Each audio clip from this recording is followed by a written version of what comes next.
everyone, thanks so much for joining me. My name is Susan Timchak and I'm an independent demonstrator. Whoops, with Stampin' Up! Oh dear, it never fails. Something falls over and the dog goes nuts. Sorry about that. I'd like to welcome you here today. This is real-time life. This is my life, right? So anyhow, I posted this idea on Stampin' Up! Facebook page and also Dollar Tree Facebook pages, and I just got this overwhelming response. How did you do it? How'd you do it? So what I created were these really cute little cup holders, and I found these. This is strawberry lemonade iced tea. I found these at the Dollar Tree, and they're really cute. I wish they would fill them up all the way, but anyhow, they're a candle, and they smell so good. This is, like I said, strawberry lemonade. This is just a straw. I got them at the Dollar Tree as well. I cut it down, and I kind of stick it where that wick is. I stick it down in there.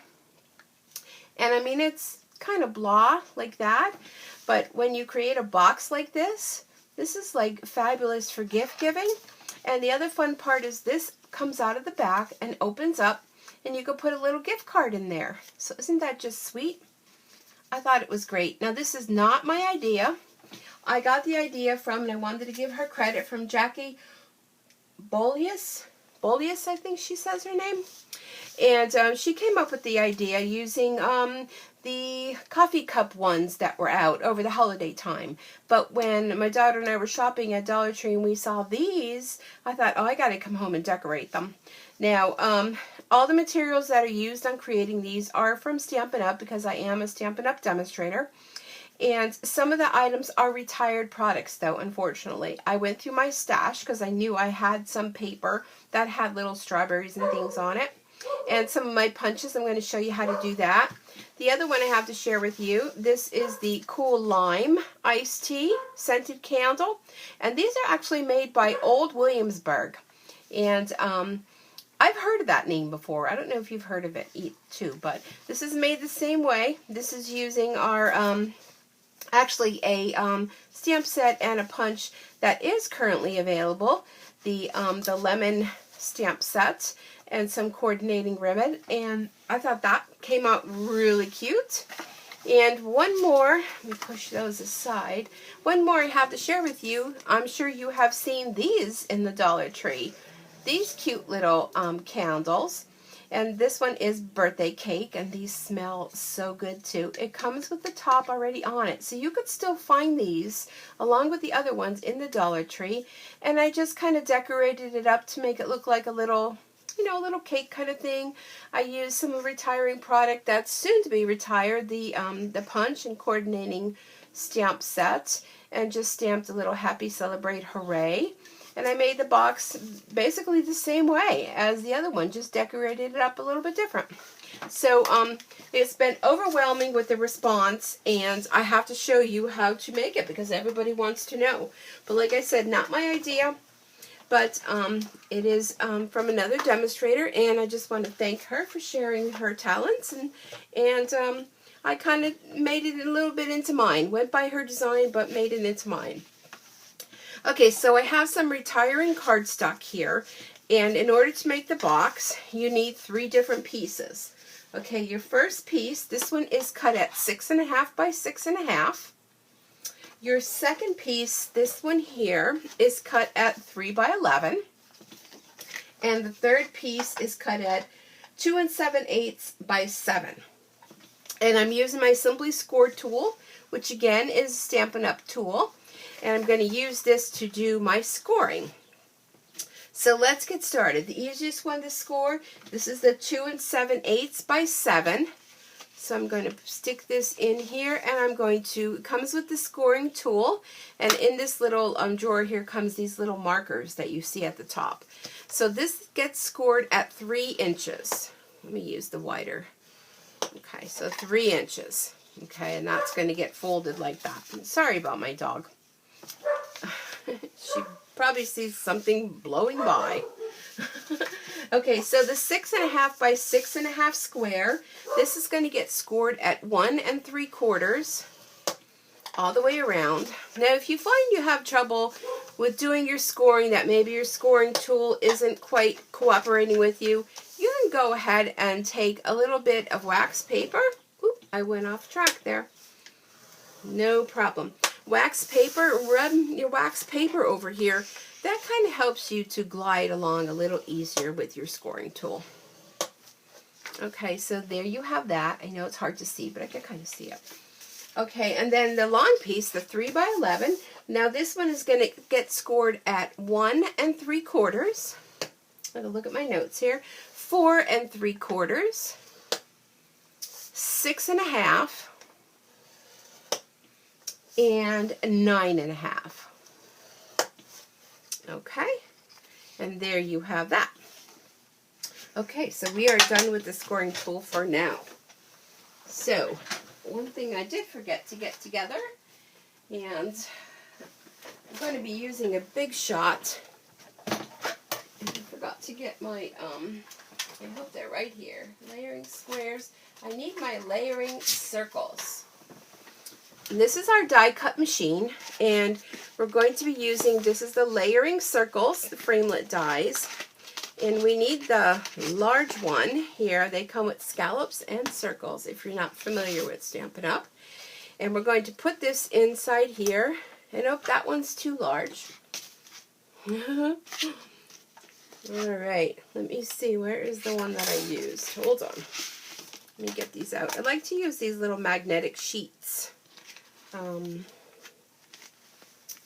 to help.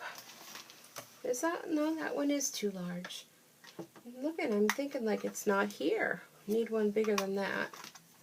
Did it fall out? Oh yes, here it is. Wait, hold on. It did, it fell out. Sorry. I may have to continue this into part 2. There we go. So it fits perfectly in the second section, which is a little bit wider, because YouTube only gives me 15 minutes, and then they tell me my video is too long. So I may have to do this in 2 parts, but we'll see. Alright, so there we go. That cuts out our little circle. Let me move all of this out of the way, because I'm going to be making some more later. Alright, put that aside.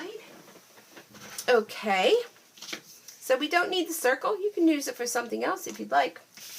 Okay, so let's get started with, let's do this box part.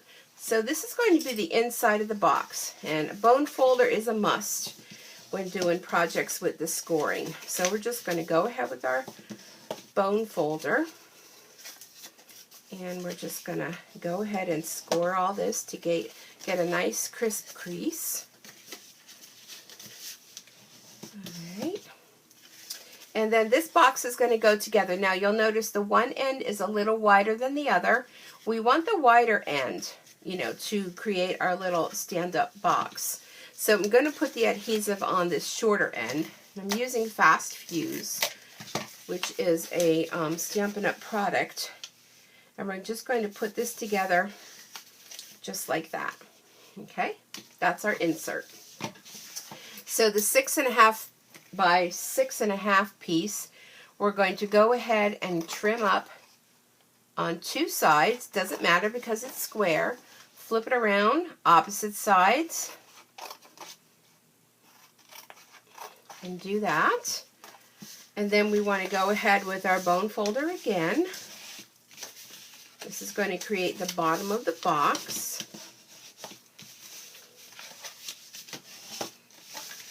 Alrighty.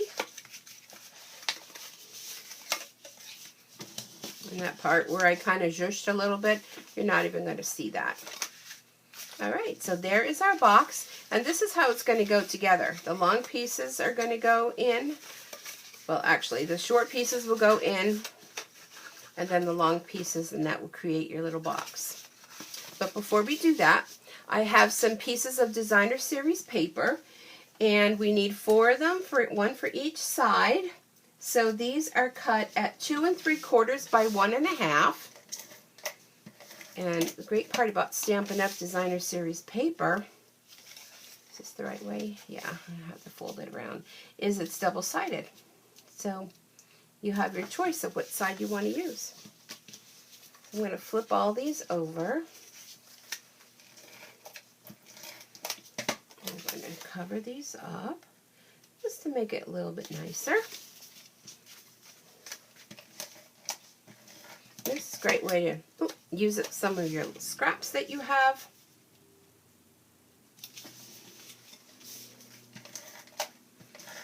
And teachers' presents, teachers' gifts, I want to say. You know, the end of the school year is coming, so what a great way to make up some teacher gifts. Head to your local Dollar Tree and grab up some of those cups before they are gone. Alright, so what I want to do now is I'm going to put the adhesive on the other 4 corners. You want to use a strong adhesive, either a tear and tape or our liquid glue. And we're going to make our little box like this. Alright, just like that. Those pieces go in.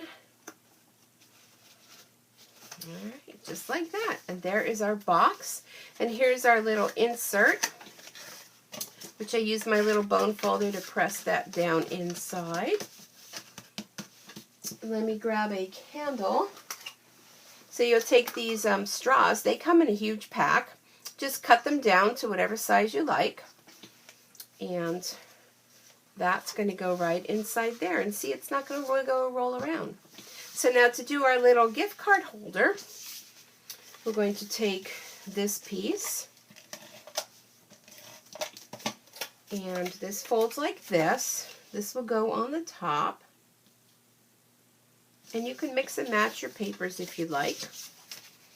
And I could always go that way, but I'm just going to stay the same. I'm going to put my adhesive on here, on the ends. Let me open this up. It's a little bit easier. And this will go like this. Then I want to take a little hole punch. I have a 1 3/8 hole punch. This is from Stampin' Up. It's an old style whale punch. But any hole punch will do. You'll kind of make a little, you know, notch in there. Your gift card will just slide in. No need to do any type of gluing. And there's how you make your box. Now you can choose to decorate it all up like you want. You know, wrap your ribbon around. And I'm going to come back and I'm going to do another video where I show you how I made this real fun strawberry with some punch art. So be sure to come on back and check out part 2 where I'll have this decorated with some ribbon and create the fun strawberry punch art for you. Alright, come right back.